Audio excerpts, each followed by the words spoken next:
And now this was, of course, Argentina's first World Cup win since 1986.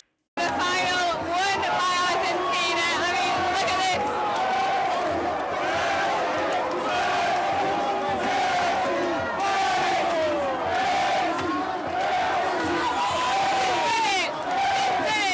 Messi has won his first ever World Cup. That puts him on the same level as Maradona. Look how happy people are here today. I mean, that was a really, really tense moment just then. Everyone was silent for a moment. Why don't we go out of this world instead, though, which is exactly what's happened, Frey, isn't it? It is, yeah. I mean, great news for the US this morning. Of course, first time in over 50 years that they have sent a mission up into space. Essentially, the reason why they want to do this is to see if they could possibly use the moon as a jumping pad, so to speak. An outpost. An outpost, to then go on to go and explore Mars. So could they use things like water to turn into fuel to get them there? You will not be surprised to hear that the party is in full swing in Buenos Aires. Sky News reporter Freya Chappell is on the ground for us. Freya. Absolutely electric here today. That last penalty that went in the net was absolutely incredible to see. Everyone, there was not one foot on the ground, I don't think. Everyone jumping, singing. Football is so important to people here. It is the heart and soul. It brings everyone together, no matter what crises the country faces. What a different picture it is here today, isn't it? This is where the celebrations and the match has been played out yesterday. Completely calm today, but that is going to change tomorrow. Why? Because the Argentina team are on the way home. They're going to do a massive parade through the city centre. The strikes in Hollywood are most certainly being felt here in the UK, even here in rural Buckinghamshire, where they should be filming Wicked.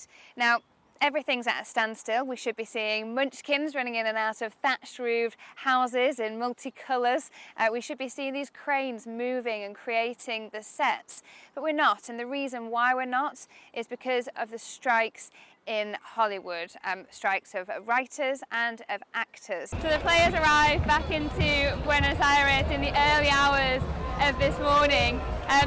Quite rightfully, the trophy had its own seat on the plane, strapped in with a seatbelt. They arrived onto a red carpet. The band called La Mosca played Muchachos, which is kind of a non-official national anthem here now. You can see just how crowded it is already. This is one of the most principal streets here in the centre of Buenos Aires. Paul Patterson saying that was shameful and saying that was appalling. He also made an apology to the sub-postmasters. When we caught him coming out just earlier, we heard him say that he was committed to fixing those wrongs. The cabin started then to depressurise.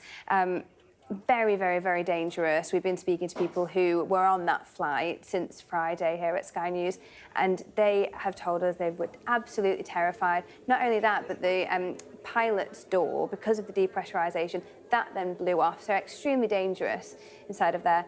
Now this morning, we've heard that part of the door, this little, it's not quite a knob, but it's kind of like a little part of it that had flown off, has now been found in somebody's garden in Portland. We only know him as Bob. Yeah, we only know him as Bob, which is quite a comic side to the story. But of course, behind that is this really quite terrifying. So as a result, Alaskan Airlines grounded all of their aircraft, or these particular aircraft, for now. Yeah, they have done, but they're what about actually other airlines that fly these planes? Well, so they're actually saying that now they're going to be putting these back on, and the people who are in charge saying they haven't found actually any particular safety concerns there. I mean, if this isn't a safety concern, what is?